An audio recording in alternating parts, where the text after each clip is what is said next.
As we track multiple developing stories. First, the United States Senate is gearing up for Pete Hegseth's confirmation vote as Pentagon chief. The vote's scheduled for tonight. As of now, we've got two GOP senators, Lisa Murkowski and Susan Collins, saying they will not vote to confirm the former Fox News host. Hegseth can only afford to lose one more Republican vote, which would force J.D. Vance then to step in and break the tie.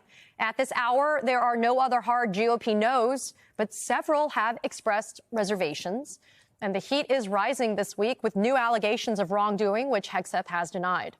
Also tonight, Donald Trump facing new accusations of playing politics with a national emergency. He's arrived in Los Angeles, as you've seen here. He's there to tour wildfire damage, greeted by California Mayor Gavin Newsom. Newsom and Trump have been publicly feuding over the response to the wildfires. Earlier today, Trump toured North Carolina, where he went after he demanded that conditions for California disaster relief, while pushing false claims about water management in that state. President funding to Los Angeles because of its sanctuary city policy. I want to see two things in Los Angeles: voter ID, so that the people have a chance to vote, and I want to see the water be released and come down into Los Angeles and throughout the state.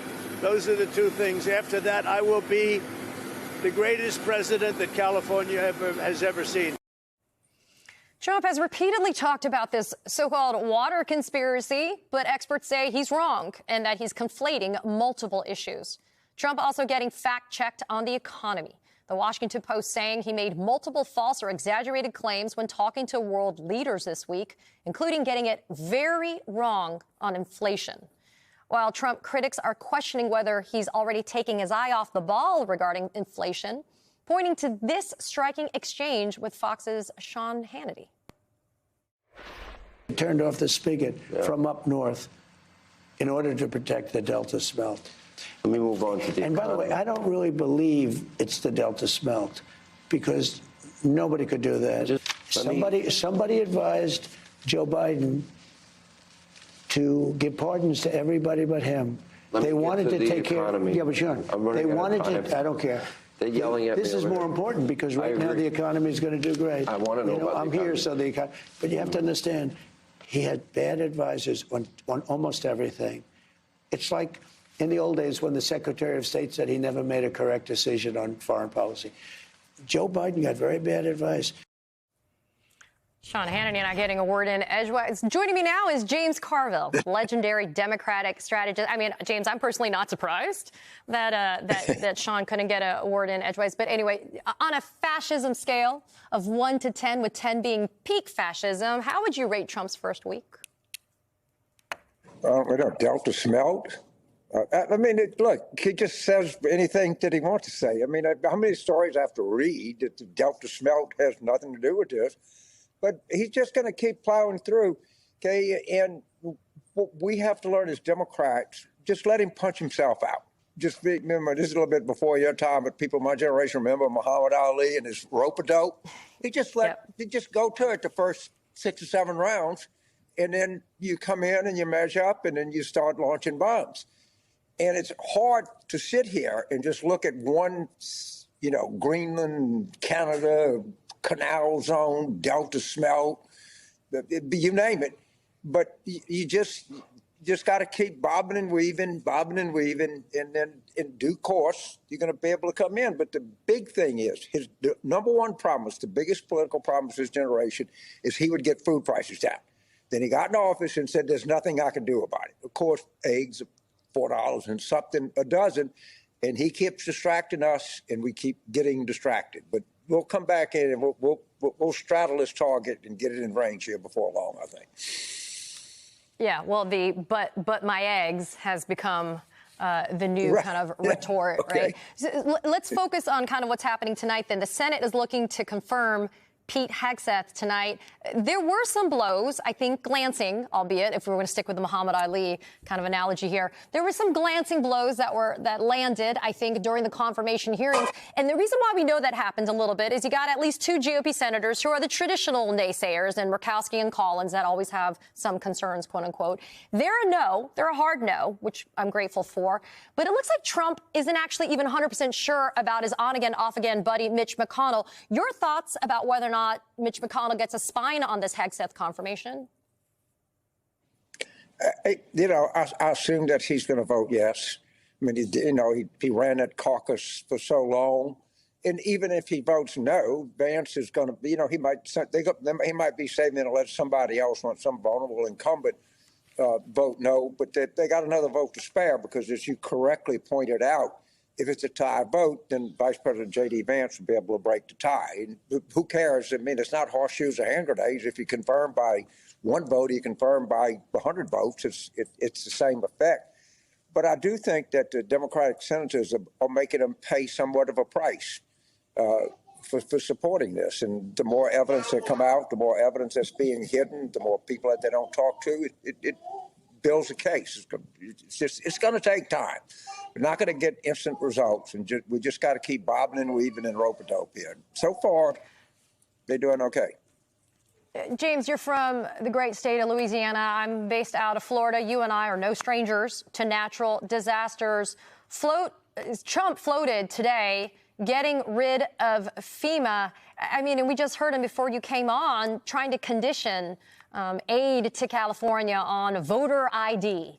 And talking about water coming down from the north to the south. I mean, I get your point that we need to keep on bobbing and weaving, but is there a critical mass, you think, that we reach, though, an accumulative effect of having something like aid, federal aid from an agency that we've always recognized for decades as being around to help all Americans, regardless of political party, that it's going to blow up in his face a little bit on this? Well, it is, and the thing is, it's going to it'll take a little time. It's going. Now let's take things. The reason we live in a country, you're from Florida, I'm from Louisiana. We have a hurricane, which we're all very familiar with, but maybe too familiar with.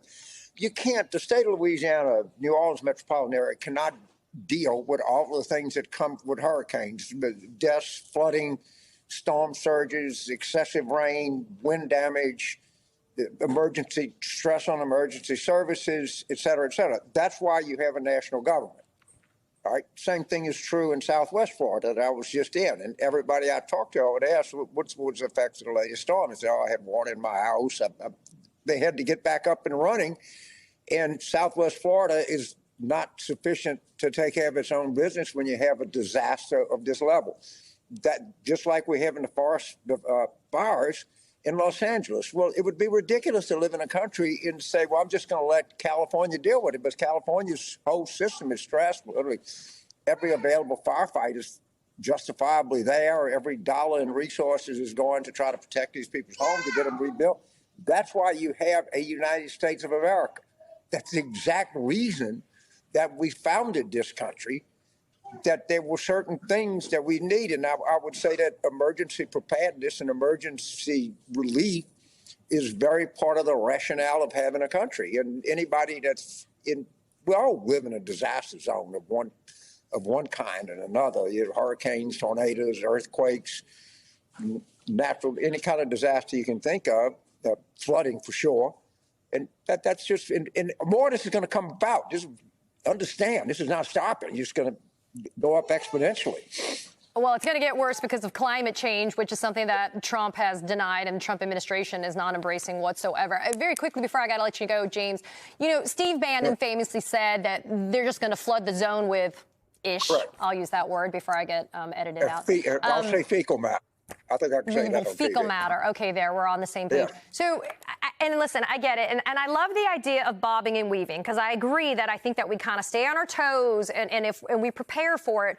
But this guy has been installed in office for 4 years, and that's a long time to be bobbing and weaving. Where are the Achilles heels, in your opinion, right now, that we could actually take immediate action to do? Again, I understand we're resigned to 4 years, but where are the Achilles heels we can do immediate action and immediate harm? We've got midterm elections coming up.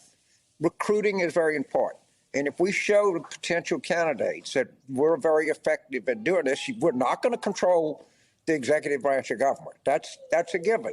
But understand, they have a 1 or 2 vote majority in the House. We can easily do that. We have an objective to work for in 2 years. Like, I'm as distraught as you are, anybody watching this network right now, about the results or where we are in the country. But you know, you can, as they say in the Marine Corps, you can wish in one hand and spit in another. They actually don't say spit because it's a family network. We'll say spit in another and see which one fills up the fastest. And, you know, where we're faced with, and I do think that we need a rope-a-dope. We need to be clever. We don't have power, but there are a lot of things at our disposal. As we get closer to the election, it'll continue. But we need to just keep bringing this up. They got a lot of tough votes to make. Leader Jeffers, Leader Schumer, look, if they want to do something to advance American people, we're willing to. If they want to do something to advance the interests of oligarchs, we're not. Everything they do is going to advance the interests of oligarchs. You don't have to worry about that. It's all coming.